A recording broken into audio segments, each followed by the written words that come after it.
Bonjour, bonjour monsieur, dame, comment allez-vous? J'espère que vous vous portez bien, moi ça va. Je suis ravi de vous retrouver aujourd'hui pour un nouvel épisode de notre émission Docteur Carrière. À travers la vidéo d'aujourd'hui, je vais te donner 7 compétences qu'il te faut si tu es entrepreneur ou si tu souhaites entreprendre un jour dans ta vie. Alors, je t'invite à rester jusqu'au bout de cette vidéo pour ne pas rater ces 7 compétences qui pourraient faire crasher ton business. C'est parti!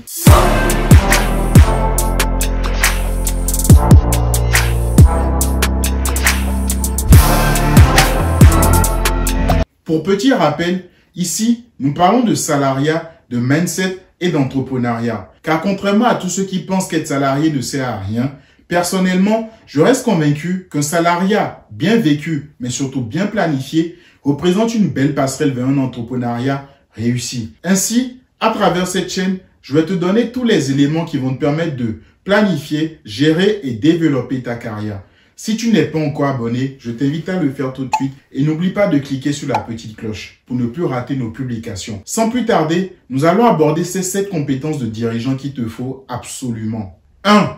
Maîtriser ton produit. Il y a certaines personnes qui vendent des services, des solutions, mais en réalité, ils ne maîtrisent pas vraiment ce qu'ils vendent. C'est pas du tout bien.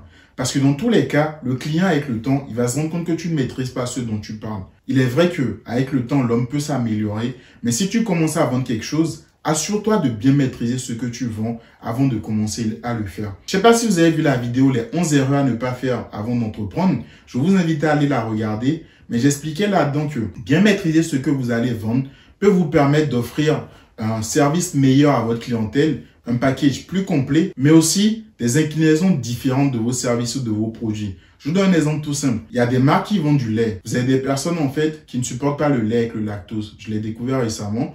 Et donc du coup, il existe des laits sans lactose. Je vais vous donner un autre exemple. Vous avez des personnes qui ne supportent pas le gluten, qui font des allergies. Vous allez voir qu'il y a des pains sans gluten. Donc du coup, vous voyez un même produit avec diverses inclinaisons. Je vous invite vraiment à prendre le temps de bien maîtriser ce que vous comptez vendre avant de commencer à vendre. Ou même si vous commencez à vendre déjà et que vous vous rendez compte qu'il y a des améliorations qu'il faut apporter, à prendre le temps d'apporter ces améliorations-là. Et donc du coup, on va arriver au point 2. Ne pas maîtriser, ne pas savoir comment faire le branding de ton produit. Comment vendre ton produit. Ça, c'est une grosse erreur.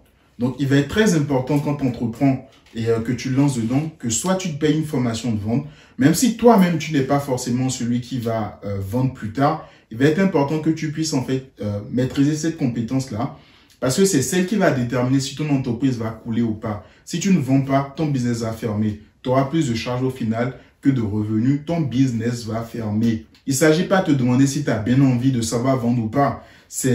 Il faut que tu apprennes à vendre. Après, il y a des profils qui ne sont vraiment pas à l'aise avec la chose. Il y a d'autres solutions. Je vous ai parlé des réalisations probantes et du réseau QG Carrière qu'on a créé. Vous pouvez passer via ce réseau-là. Si vous ne vous sentez pas à l'aise, il y a des personnes via le réseau qui pourront en fait faire ce travail de vente pour vous. Il y a des business, par exemple, qu'on a vu où il y en a un qui est purement technique et l'autre qui est plus un bon vendeur. Vous prenez l'exemple du téléphone qu'on utilise tous, l'iPhone, qui est un téléphone en fait où vous avez 2 divers profils qui se sont associés pour arriver à quelque chose en fait. Donc du coup, ton objectif, une fois que tu sais vendre, ça va être au quotidien de voir comment est-ce que tu développes ta base client. Ça va être tes clients qui ont acheté tes produits ou sinon tu peux faire aussi une base de prospection qui va être les potentiels clients qui pourraient être intéressés par tes produits. Il va être important que tu sois tout le temps à suivre ça et à développer en fait cette compétence de vente. 3. Il va falloir que tu apprennes à être influent. Soit tu choisis d'axer ton influence sur ta personne, de l'axer sur ton produit, ou sinon tu peux faire un mix des deux. Ça dépend de la stratégie qu'on te met en place. Tu peux nous contacter aussi pour ça, tu n'hésites vraiment pas. Donc ça va être de voir comment être influent via les réseaux essentiellement et de pouvoir en fait rendre visible le travail que tu fais, le produit que tu vends, les solutions que tu proposes, de pouvoir communiquer autour de la spécificité de ton produit, des valeurs de ton entreprise, mais il va être important que tu apprennes à communiquer. En fait, la communication, de toute façon, quand tu es entrepreneur, je l'ai déjà dit aussi dans la vidéo, les 11 erreurs à éviter quand on veut se lancer dans le business. Communiquer va être ton quotidien. Hein. Tout le temps, tu vas communiquer, que ce soit avec tes clients, que ce soit avec des partenaires, que ce soit avec X ou Y. Communiquer va être le central de ton activité. Moi, personnellement, je pense que c'est un bel exercice. En tout cas, au début, quand j'avais commencé et que je faisais cet exercice-là, en fait, c'est un exercice qui m'a emmené à aller beaucoup plus loin. Donc, quand je travaille avec des équipes, c'est beaucoup plus facile. Je comprends ce qu'ils me disent, ils comprennent ce qu'on se dit. 4. Gérer et fidéliser ta clientèle. Il faut savoir que des clients peuvent venir vers vous. Il y a beaucoup de gens qui font des ventes one-shot. Le one-shot, c'est quand un client vient chez toi, il achète une fois et après il part. Tout dépend une fois de plus de ce que tu proposes comme solution. Maintenant, il est mieux que tu crées en fait des forfaits ou des parcours qui permettent en fait à ton client de trouver tout ce qu'il faut chez toi. Donc, il y a des gens, donc les clients viennent chez eux, ils achètent une fois, ils n'essaient pas de comprendre en fait comment le client venait acheter, pourquoi le client a acheté chez eux. Et donc, du coup, ils ne réfléchissent pas non plus à comment fidéliser le client et dans le temps, l'amener à devenir un client fidèle. Si ton entreprise doit réussir et doit se développer, c'est essentiellement basé aussi sur cette politique. Donc, quand tu prends la partie commerciale, que tu prends la communication plus la gestion de ta clientèle, ça va déterminer en fait ton image commerciale essentiellement. Maintenant, si on va rajouter des ressources humaines, par exemple, on aura ta marque employeur. Donc, tous ces divers éléments-là font ta crédibilité. Et c'est ce qui donnera envie, en fait, aux clients de venir acheter chez toi. C'est ce qui amènera certains clients à recommander ton produit, à recommander ton service. Donc, il faut savoir que chaque client que tu prends, chaque client que tu accompagnes est fort probablement un investisseur dans ton business. Quand tu traites bien tes clients, naturellement, en fait, ils vont te rapporter déjà dans l'achat, mais aussi te rapporter des personnes qui ont besoin de la même chose que s'ils en connaissent. 5. Le leadership. Alors, ça dépend du profil d'entrepreneuriat que tu lances essentiellement. Mais je pense que si tu lances en fait un entrepreneuriat de type charismatique, donc qui est basé sur ta personnalité et à laquelle tu associes pas mal de services ou d'éléments, il va être important que tu puisses développer en fait le leadership. Et le leadership va être la capacité en fait que tu auras à drainer du monde, emmener des gens à faire des choses, que tu sois là ou que tu ne sois pas là. Le leadership par l'exemple, c'est très important. Quand tu donnes l'exemple, les gens te suivent très souvent plus naturellement. Car la plupart des gens ont besoin de résultats, ils ont envie de voir des résultats, où est-ce que tu en es, etc. Et le fait de pouvoir donner l'exemple chiffres clés ou avec une réalisation clé, visible et palpable de tout le monde, il y a certains débats qui n'existent plus. Et derrière, tu auras plus de facilité avec le temps à drainer du monde. Donc, le travail que tu vas faire plus tard avec comment construire ta communauté. 6. Gérer ta comptabilité, tes finances. Là, c'est le point qui blesse, en fait. Quand on rentre dans l'entrepreneuriat ou qu'on se lance, on va plus courir vers la recherche de clients, vers ci, vers ça.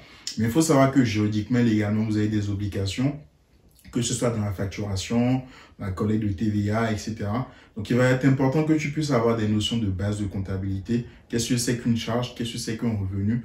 Pour mieux équilibrer tes comptes en entreprise et aussi mieux équilibrer les dépenses que tu seras amené à faire. Maintenant, si tu ne les as pas, ça va être de voir en fait si tu peux te faire assister par un cabinet comptable ou si ta structure est beaucoup plus grande, que tu puisses recruter en interne une personne comptable, une personne qui a des compétences comptables pour aller là-dessus. 7. C'est le dernier point. Il va falloir que tu sois capable de déléguer du travail. Ce qui tue le plus entrepreneurs, c'est ce complexe qu'ils ont, je ne sais pas, cette manie qu'ils ont à vouloir tout faire eux-mêmes. C'est bien, mais parfois, tu vas te rendre compte que peu importe l'énergie que tu donnes, tu n'y arriveras pas. Parce que c'est pas pour toi, c'est pas fait pour toi. T'essaies. Donc, il va être important que tu puisses en fait faire un point, donc que tu maîtrises ton potentiel personnel, que tu puisses analyser en fait ce qui te manque, ce qu'il te faut en plus pour pouvoir atteindre tes objectifs. Si dans un premier temps, tu essaies d'acquérir ces compétences-là et que tu n'y arrives pas, ou sinon, si tu analyses et tu vois que le temps d'acquisition de ces compétences-là te prendra un certain temps, un temps que tu n'as pas, autant mieux déléguer le travail ou le confier à quelqu'un d'autre. Soit tu payes un professionnel en externe pour qu'il te le fasse, ou soit tu trouves une personne avec qui tu veux travailler qui le fera pour toi. Donc, n'hésite pas à déléguer du travail, en fait. Et surtout, ce qui va être important quand tu délègues du travail, c'est de suivre le travail et l'avancée de la personne sur la manière dont elle travaille. En tant que bon entrepreneur, même quand tu délègues, c'est vrai que tu laisses la personne faire. Mais tu as envie de savoir aussi où est-ce que ça en est parce que c'est sûrement un élément qui concourt de manière globale à ta stratégie, à ton quotidien, à l'activité de ton business. La capacité de pouvoir déléguer du travail est quelque chose qui va te faire gagner en temps, en argent. Je vais te donner un exemple pour imager la chose. Récemment, il y a une personne qui m'a appelé, qui m'a proposé de faire du dropshipping, etc. machin. Moi, aujourd'hui, avec tout ce que je suis en train de faire là, honnêtement, j'ai pas le temps. J'ai pas le temps pour ça. Quand elle m'a expliqué, j'ai trouvé intéressant tout ce qu'elle me disait. Quand j'ai fait le calcul entre le temps que je vais mettre sur ça, combien ça m'a rapporté, et le temps que je mets sur mon activité aujourd'hui, combien ça me rapporte, bah, croyez-moi, je préfère rester sur mon activité, ce que je fais aujourd'hui. Donc, ça reste aussi simple que ça. N'hésite pas à me dire en commentaire ce que tu penses de ces 7 éléments que je viens de te citer. Si tu as des questions, n'hésite pas à prendre contact avec nous via notre site web www.drcarrière.com ou si tu souhaites être accompagné dans la planification, la gestion et le développement de ta carrière via WhatsApp au 07 66 26 84 26 ou notre numéro en Afrique le +229 90 01 94 11. Merci d'avoir pris le temps de l'écouter et on se retrouve très vite.